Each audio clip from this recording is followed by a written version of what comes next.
Hoy me encuentro en un lugar verdaderamente especial, el Sitio Histórico Nacional de Springfield Armory, en Massachusetts. Estamos aquí para echar un vistazo de cerca a algunas de las variantes experimentales más raras y fascinantes del fusil M1 Garand que forman parte de su vasta colección. Hoy, en particular, nos centraremos en el T-26. Ahora bien, este es un fusil que prácticamente siempre verán referenciado en la literatura popular, en foros y en tiendas como el Tanker M1 o el Garand Tanker. Pero permítanme empezar con una aclaración tajante: este rifle no tiene absolutamente nada que ver con los tanques. Esa denominación es un invento de la posguerra, puro marketing comercial. Hablaremos de cómo surgió ese mito al final del video, pero por ahora, entiendan que su origen es mucho más selvático que blindado. Los orígenes: la Junta de Guerra del Pacífico.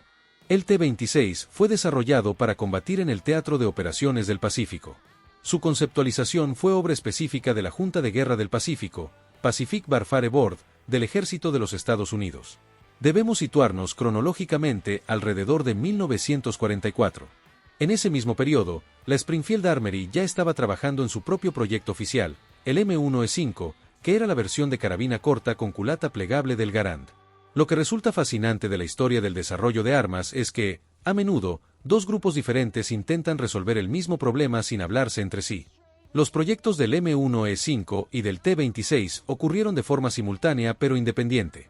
Springfield Armory no solía enviar boletines informativos sobre sus investigaciones de y a organizaciones externas como la Junta de Guerra del Pacífico. Por lo tanto, cuando estos últimos idearon un M1 acortado, lo hicieron basándose en sus propias necesidades tácticas inmediatas en el frente.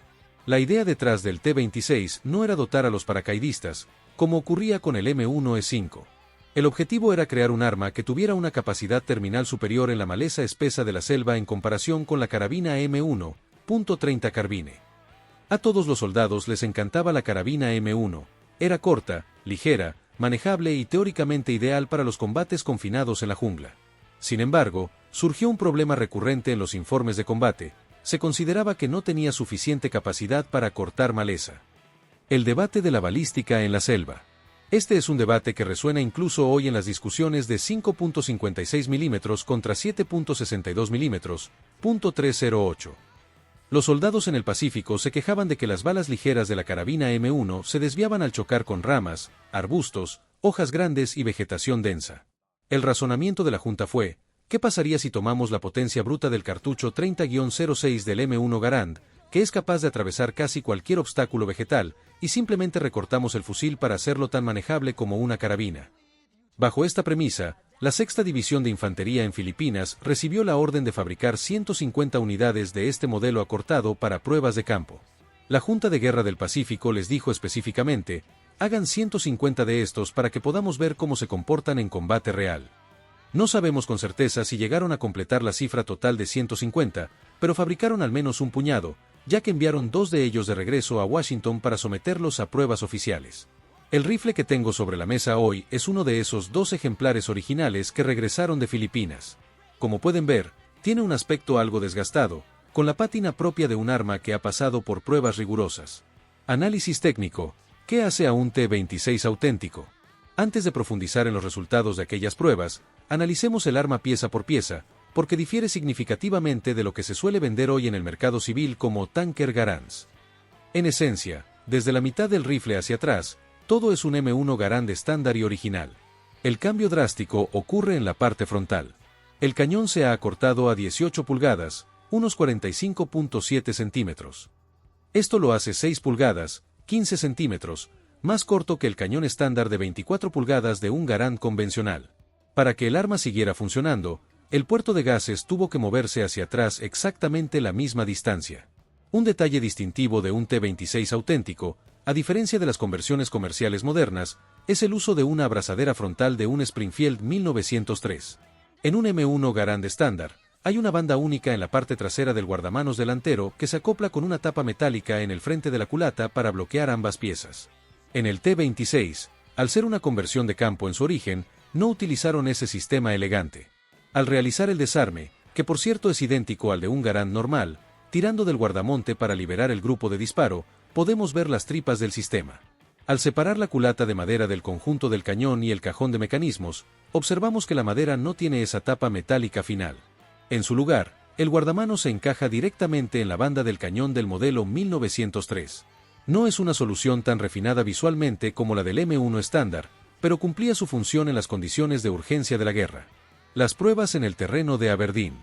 En julio de 1945, el T-26 fue sometido a evaluaciones exhaustivas en el campo de pruebas de Aberdeen, Aberdeen Proving Grounds. Debió ser una situación curiosa para los técnicos de allí, porque apenas unos meses antes habían hecho exactamente las mismas pruebas con el M1E5 de Springfield, que básicamente era el mismo perro con distinto collar. Como era de esperar, los resultados de las pruebas del T-26 fueron idénticos a los del M1E5, y no fueron precisamente positivos. Los informes indicaron que el rifle presentaba un fogonazo excesivo. Al quemar el potente cartucho 30-06 en un cañón tan corto, una gran cantidad de pólvora termina de quemarse fuera del cañón, creando una bola de fuego cegadora. Un retroceso violento. Al reducir el peso del arma y acortar el brazo de palanca, el retroceso se volvía mucho más punzante y difícil de controlar en disparos rápidos. Una conmoción acústica inaceptable. La onda de choque generada por la boca del cañón tan cerca del rostro del tirador era físicamente agotadora. Además, se notaron problemas de fiabilidad cíclica. Al mover el puerto de gases 6 pulgadas más cerca de la recámara, las presiones internas cambian drásticamente. En estas conversiones de campo no se sintonizó el sistema de gas ni se modificó el diámetro del puerto para compensar la nueva posición. Aunque los Garands acortados suelen funcionar decentemente para un uso recreativo, bajo los rigurosos estándares de fiabilidad militar de Aberdeen, el sistema se mostró deficiente. Imagino a los técnicos de Aberdeen pensando, vaya sorpresa, el mismo rifle con la misma longitud de cañón y el mismo cartucho produce los mismos resultados mediocres que el que probamos el mes pasado. ¿Quién lo hubiera imaginado? El fin de la guerra y la cancelación del proyecto. A pesar de los resultados negativos en las pruebas de estrés, hubo un momento de optimismo burocrático. Se llegó a emitir una orden de producción de 15.000 unidades del T-26, destinadas a las futuras fases de la invasión de Japón y la continuación de la guerra en el Pacífico. El mando militar consideraba que, a pesar de sus defectos, la portabilidad y la potencia de corte de maleza compensaban el retroceso y el fogonazo. Esto nos deja con un recuento histórico muy reducido. Solo existieron 3 ejemplares oficiales del T-26 en Washington, los 2 enviados desde Filipinas y el único ejemplar fabricado por Springfield para las pruebas. De este último, se sabe que sufrió daños estructurales graves durante las pruebas. No está claro si fue una falla catastrófica o simplemente fatiga del metal, por lo que los informes finales de tiro se basaron en este ejemplar que ven hoy, el sobreviviente de Filipinas.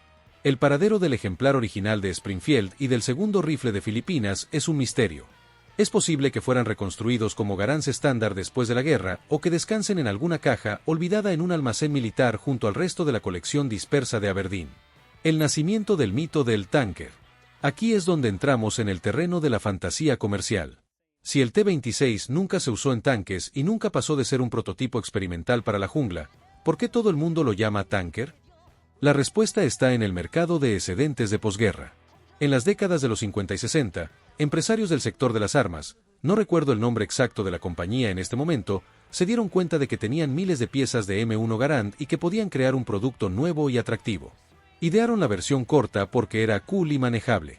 Para darle un aire de legitimidad histórica y militar, se inventaron la historia de que era para las tripulaciones de tanques, ya que un Garand corto cabría perfectamente dentro de un blindado. Fue una maniobra de marketing brillante. Vendieron miles.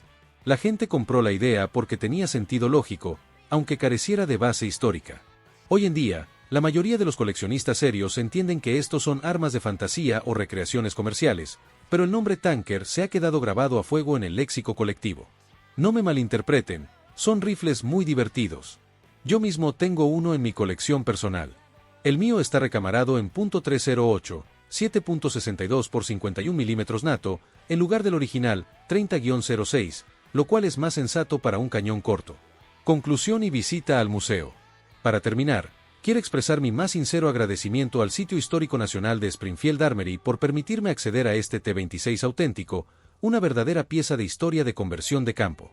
Si tienen la oportunidad de visitar Springfield, Massachusetts, este museo es una parada obligatoria. Alberga una colección increíble de armas ligeras, no solo estadounidenses, sino de todo el mundo, abarcando desde los albores de la República hasta el cierre de la armería original en la década de 1960. Este rifle en particular suele estar en exhibición, a menudo junto al M1E5 de culata plegable, permitiendo a los visitantes comparar ambas soluciones al mismo problema de portabilidad. Espero que hayan disfrutado de esta inmersión profunda en la historia del T-26.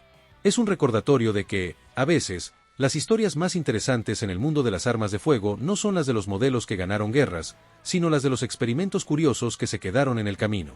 Gracias por vernos y nos vemos en el próximo video.